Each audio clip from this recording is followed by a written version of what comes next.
Muito obrigado, senhora presidente, senhoras e senhores senadores. Vem ao exame desta Comissão de Assuntos Sociais projeto de lei da Câmara de número 38 de 2007.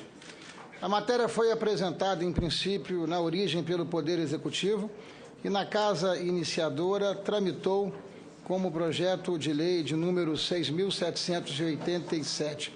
A proposta conhecida como aperfeiçoamento das leis trabalhistas atualiza uma série de dispositivos em 4 leis diferentes.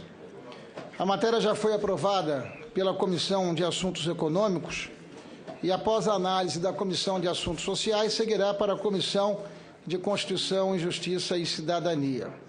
Na CAS, até o momento de entrega deste relatório, foram apresentadas as emendas de número 243 a 430.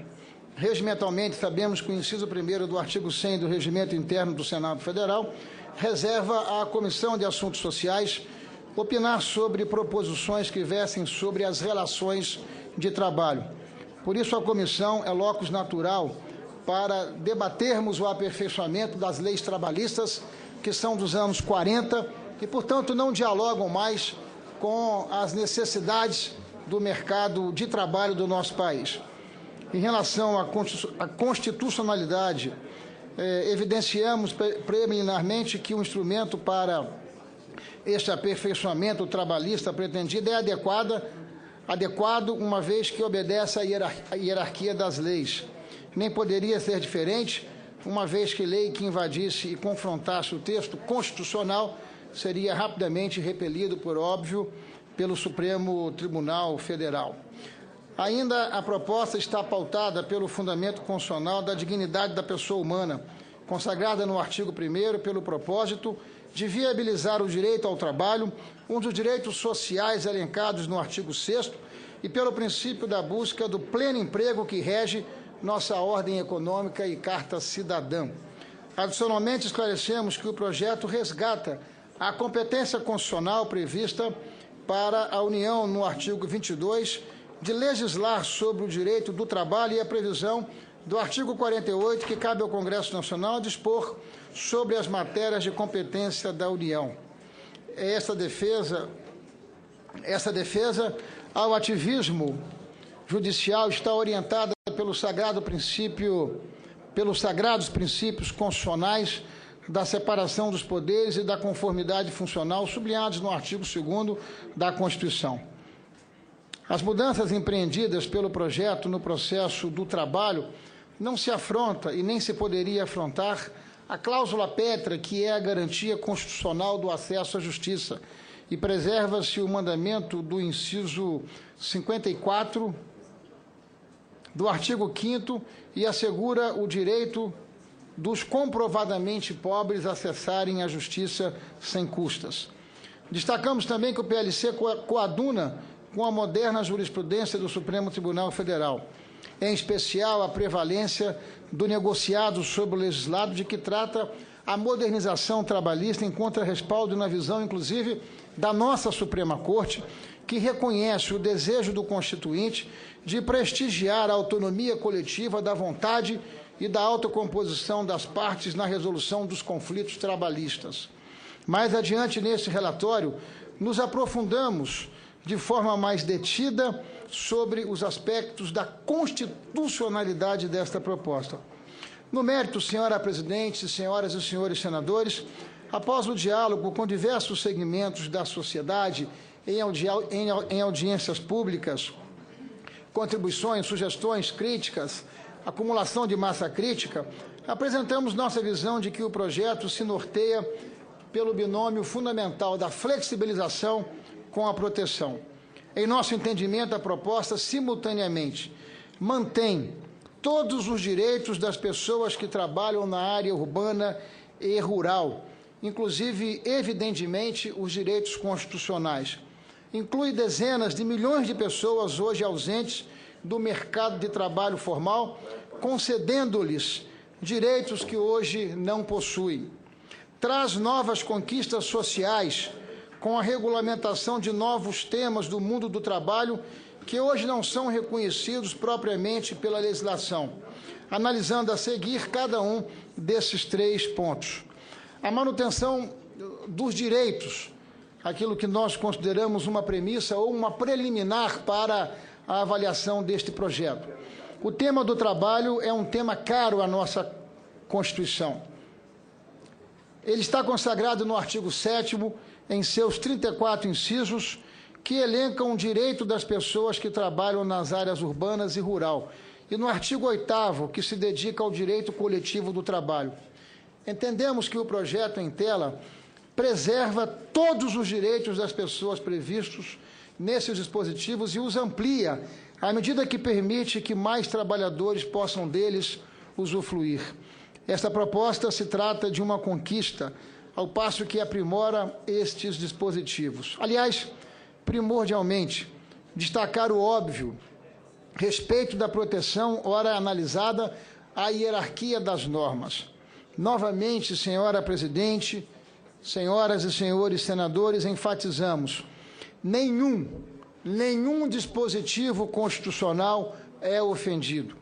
A proposição não modifica os artigos 7º e 8º, nem altera qualquer artigo, parágrafo, inciso ou a linha da Constituição Federal. Quando afirmamos que respeitamos, por óbvio, a hierarquia das leis, é para responder à falsa tese de que esta reforma trabalhista ataca direitos constitucionais. Fosse esta a intenção, ela seria um tiro no pé, uma vez que prontamente a Corte Constitucional do nosso país julgaria procedente a profusão de ações diretas de inconstitucionalidade que seriam impugnadas contra a norma. Esta é uma narrativa tão verossímil quanto a Batalha de Itararé, a batalha que, como sabemos, nunca houve. Nesta Comissão de Assuntos Sociais, é oportuno e tempestivo destacar que a proposta de aperfeiçoamento ela está em linha com as boas práticas, inclusive reiterando aquilo que afirmei aqui anteriormente com relação à exclusão do país, porque houve sim uma denúncia formal por parte do Ministério Público do Trabalho junto à OIT, e o Ministério Público do Trabalho tem legitimidade para tal, mas por parte da OIT não houve a inclusão do nosso país na 106ª reunião anual que acontecerá, ou seja, a exclusão do nosso país desta lista de países que estariam violando ou em vias de violar é uma declaração absolutamente clara daquilo que estamos afirmando. Para além da manutenção dos direitos, nós queremos reafirmar que um outro tema fundamental deste aperfeiçoamento tem a ver com a inclusão daqueles que são os verdadeiros precarizados do mercado de trabalho em nosso país, por não terem acesso a emprego, por não terem acesso a emprego com carteira de trabalho, com todos os seus direitos pecuniários e direitos sociais que estão garantidos em nossa Constituição. 20 milhões de brasileiros não têm acesso ao direito trabalhista mais básico, o direito ao emprego. Outros 35 milhões estão na informalidade, não podendo gozar dos direitos trabalhistas dos artigos 7º e 8º da Constituição. Para essas pessoas desempregadas ou no mercado de trabalho informal, não existem direitos constitucionais como o 13º, as férias, o Fundo de Garantia por Tempo de Serviço e tantos outros. Desprotegidos de uma legislação que é considerada protetora, esses brasileiros levam sua vida à mercê dos riscos que atingem a atividade laboral.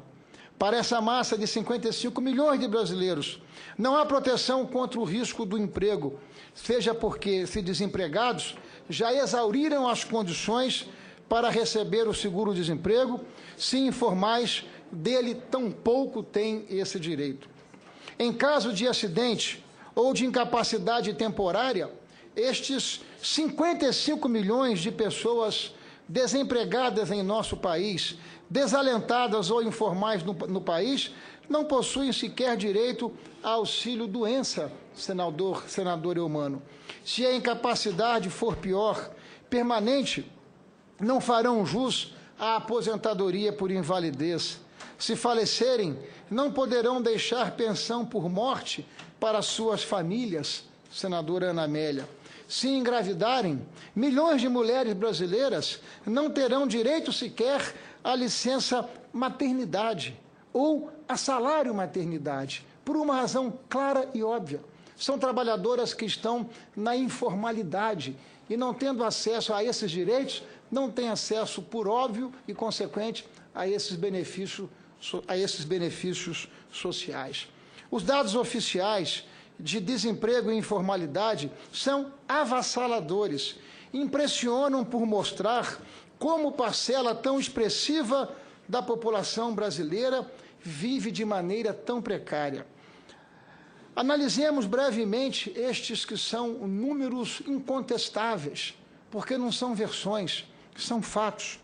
A força de trabalho no Brasil soma, em 2017, cerca de 103 milhões de pessoas, segundo a Pesquisa Nacional por Amostra de Domicílios, a PNAD contínua, do Instituto Brasileiro de Geografia e Estatística. Esta força de trabalho inclui a população empregada e a população desempregada. Desde setembro de 2016, no entanto, o IBGE trouxe dados ainda mais preocupantes sobre o nosso mercado de trabalho, que passaram a computar nas estatísticas oficiais a chamada força de trabalho potencial. Essas eram pessoas até então invisíveis, não alcançadas pelas estatísticas do IBGE, muito embora vivam em situações absolutamente críticas. Estes são os trabalhadores desalentados, aqueles que estão dispostos a trabalhar, mas não procuram no mês de referência de pesquisas amostrais. São um símbolo do fracasso do funcionamento do nosso mercado de trabalho, porque, de certa forma, são tão desempregados que nem desempregados são considerados. E eles são mais de 6 milhões de pessoas em nosso país. Temos, assim, uma força de trabalho ampliada, somando ocupados, desocupados e desalentados de cerca de 110 milhões de pessoas. Somados, desocupados e desalentados, temos os mais de 20 milhões fora do mercado de trabalho que nos referimos no início desta sessão. Entretanto, dos 90 milhões de brasileiros restantes, parte significativa é atingida pela informalidade, isto é, estão fora da proteção da legislação trabalhista.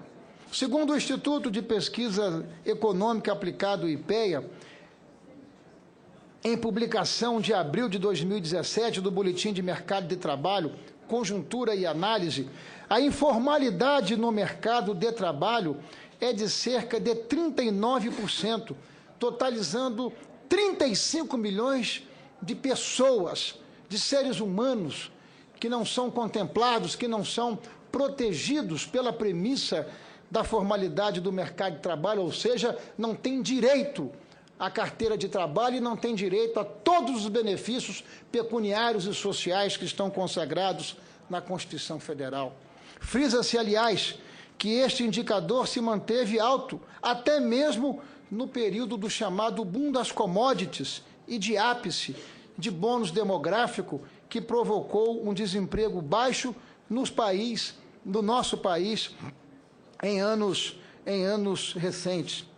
Essa ressalva é essencial para aqueles que apresentaram com frequência na tramitação desta proposta o insensível argumento de que a crise do mercado de trabalho no Brasil é conjuntural em função desta profunda recessão que, em razão dos equívocos de orientação e política econômica, mergulharam o nosso país na mais profunda crise econômica, com elevadíssimos reflexos sociais. Ou seja, segundo o IPEA, a crônica taxa de informalidade no país era de aproximadamente 41% em 2013, no período em que nós tivemos uma baixa taxa de desemprego em nosso país, senador Moca.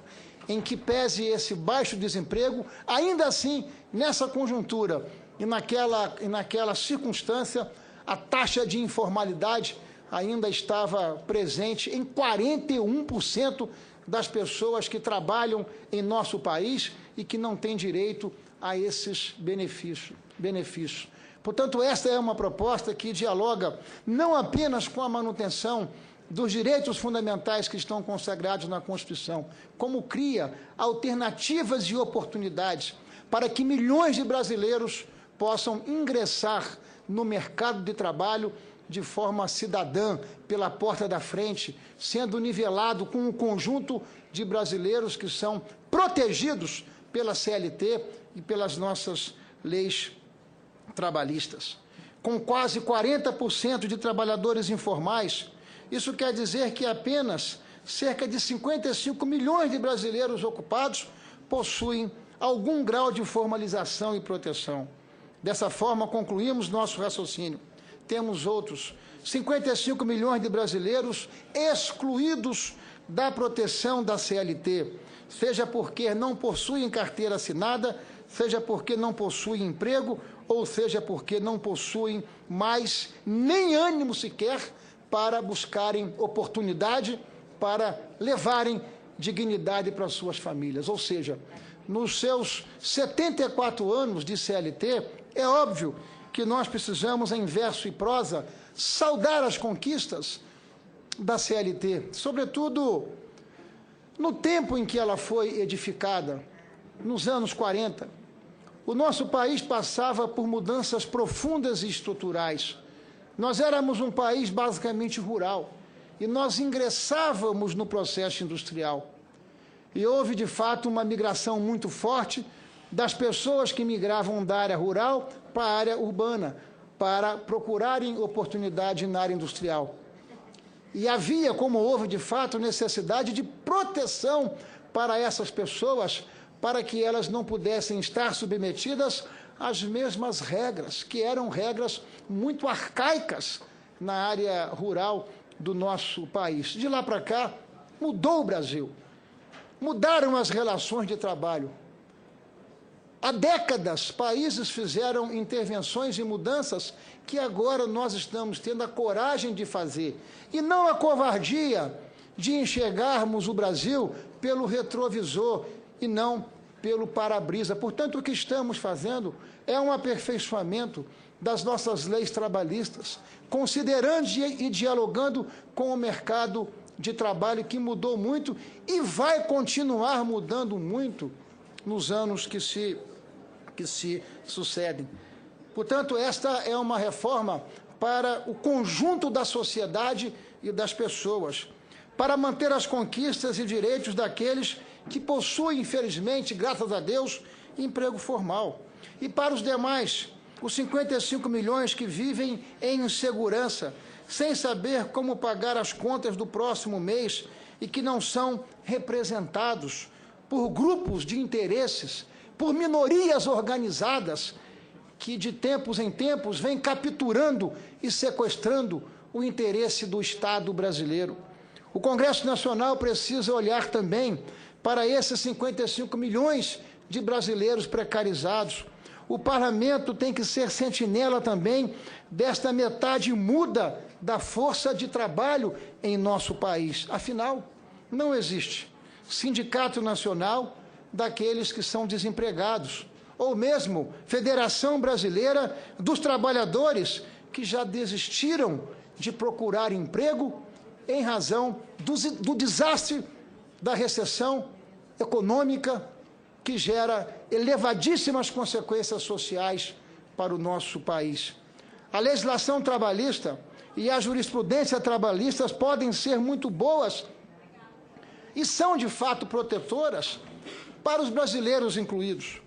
O Congresso Nacional, entretanto, tem que olhar para o conjunto da sociedade, tem que trabalhar pela preservação e ampliação dessas conquistas, mas não pode esquecer de botar um olhar geral para esses brasileiros, que são os verdadeiros precarizados do mercado de trabalho em nosso país.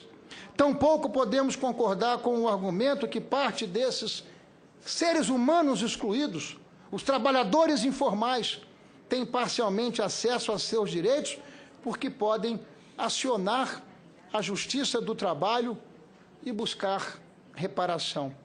Trata-se de um argumento cruel, que minimiza o sofrimento dessas pessoas. Porém, os dados gerais sobre desemprego, informalidade e desalento não constam dessa história. Estes são dados agregados que retratam adequadamente a situação dos grupos mais vulneráveis da nossa sociedade.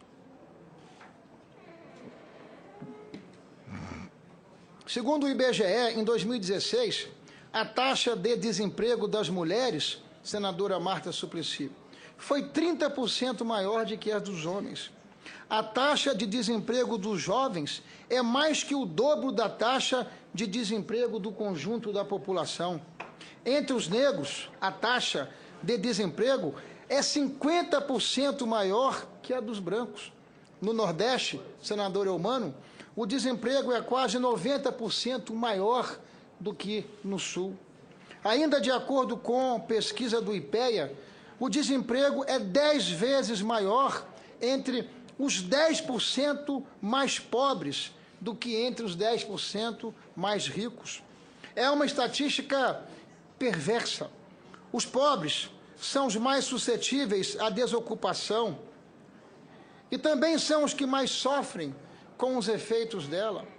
Ao contrário do rico, quando desempregado, o pobre não possui patrimônio, senador Moca, ou reservas para consumir. Não tem acesso a crédito e, em geral, está conectado em redes de pessoas com situação semelhante. É inacreditável que ainda existam segmentos que desejam que as coisas possam continuar como estão, porque, de fato, continuar como estão significa dizer que estão boas para elas. Mas falta solidariedade humana, falta fraternidade, falta misericórdia para que nós possamos ampliar o nosso olhar para além daqueles segmentos que estão representados através das suas corporações. Ou seja, de novo, eu enfatizo, além de manter todos os direitos, nós estamos criando alternativas para que milhões de brasileiros possam fazer parte com dignidade e decência do mercado de trabalho, que assegura direitos sociais e pecuniários a esses brasileiros que estão excluídos das representações e das corporações. Essencial salientar que a precariedade do nosso mercado de trabalho vitimiza especialmente as crianças. Sabemos que em nosso país a pobreza está desproporcionalmente concentrada nelas.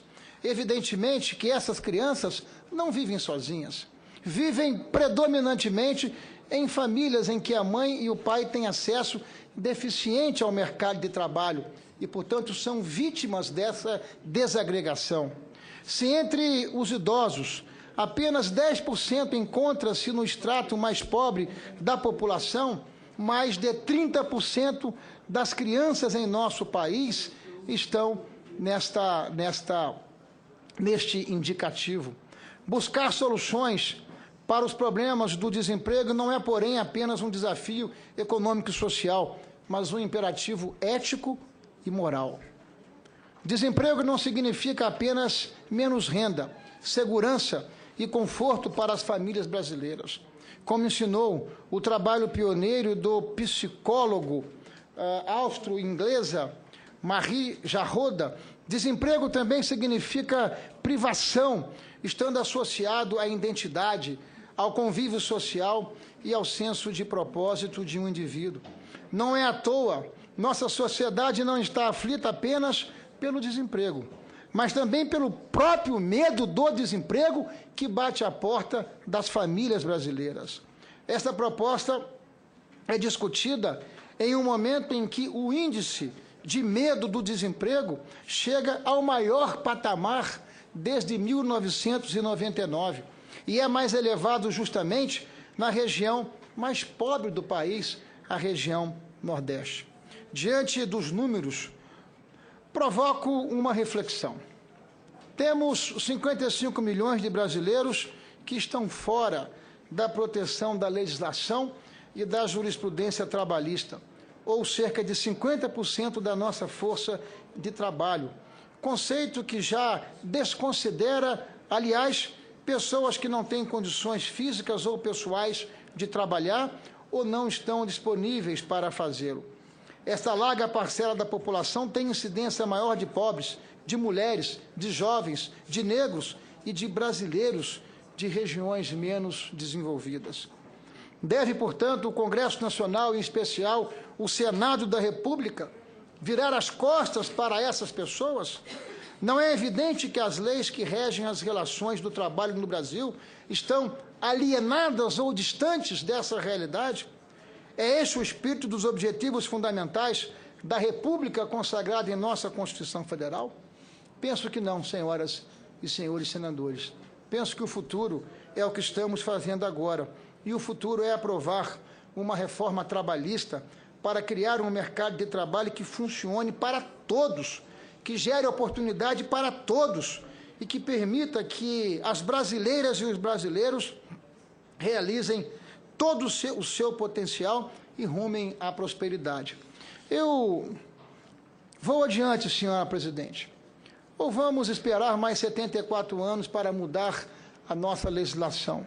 O mundo mudou, o Brasil mudou, e agora cabe ao Congresso Nacional e aos representantes democraticamente eleitos enfrentarem esse debate. Por mais bem-sucedida que a CLT tenha sido, não fomos capazes, ao longo de décadas, de incluir um enorme conjunto de brasileiros excluídos. Não podemos ter medo do novo.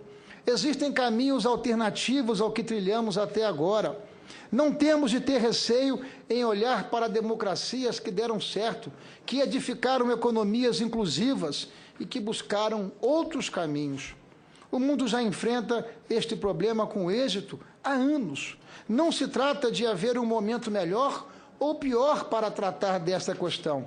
Existe apenas o momento certo, o momento da mudança. E a mudança precisa ser feita. Portanto, senhora presidente, com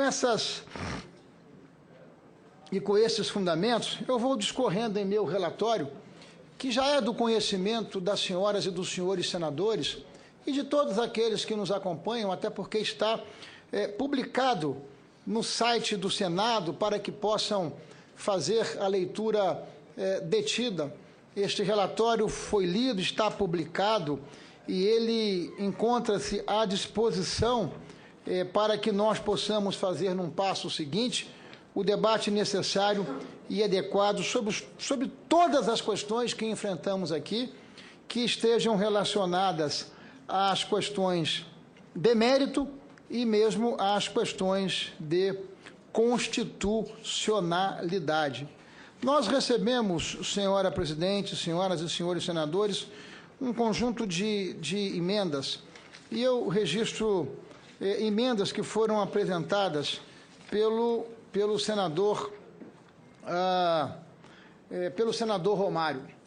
Recebemos emendas de Sua Excelência, o senador Romário, que externam uma grande e legítima preocupação que é de todos nós com a pessoa com algum tipo de necessidade especial, onde o senador Romário propõe jornadas flexíveis e tratamento diferenciado em relação à prevalência do negociado sobre o legislado, ao teletrabalho e ao trabalho intermitente. Nós reconhecemos o mérito e o senso de justiça das propostas, mas consideramos, após uma profunda análise, que os efeitos verificados podem ser contrários ao pretendidos, uma vez que podem induzir empresas a evitar a contratação destes profissionais. Nesta sensível questão, precisamos ter atenção ao propósito do inciso 31 do artigo 7º, que já está consagrado em nossa Constituição Federal, que resguarda a admissão do trabalhador portador de deficiência e ao nosso dever constitucional, previsto no inciso 14 do artigo 24, de proteção e integração social das pessoas portadoras de deficiência. Neste sentido, temos a segurança de que, entre outras normas, a Lei Brasileira de Inclusão da Pessoa com Deficiência, o Estatuto da Pessoa com Deficiência, provê um arcabouço jurídico que regulamenta o direito ao trabalho da pessoa com deficiência. Observamos que ali também estava e está presente o senador Romário como relator do projeto de autoria do eminente e combativo senador Paulo Paim. Esperamos que a modernização e o aperfeiçoamento das leis trabalhistas em tela possa ser um veículo que possibilite ainda mais a inclusão com qualidade destes brasileiros no mundo do trabalho. Por fim, não concordamos com as emendas que alteram a cláusula de vigência deste projeto. Condicionam a aprovação deste projeto à aprovação em referendo popular e coisas do gênero. E, portanto, nós estamos, senhora presidente, rejeitando todas as emendas que foram reapresentadas na Comissão de Assuntos Sociais, até porque são emendas que reiteram debate já feito na Comissão de Assuntos Econômicos. E, portanto, nós estamos rejeitando essas emendas, mantendo as salvaguardas e as recomendações que foram apresentadas. Nesse sentido, senhora presidente, diante do exposto, o voto é pela aprovação total do projeto de lei da Câmara, de número 38, nos termos do inciso 1º do artigo 133 do Regimento Interno do Senado Federal e pela rejeição de todas as emendas apresentadas ao projeto. Agradecendo a condescendência do tempo de Vossa Excelência, senhora presidente, senadora Marta Suplicy, é como relato e submeto à consideração das senhoras e dos senhores senadores que compõem a Comissão de Assuntos Sociais do Senado. Muito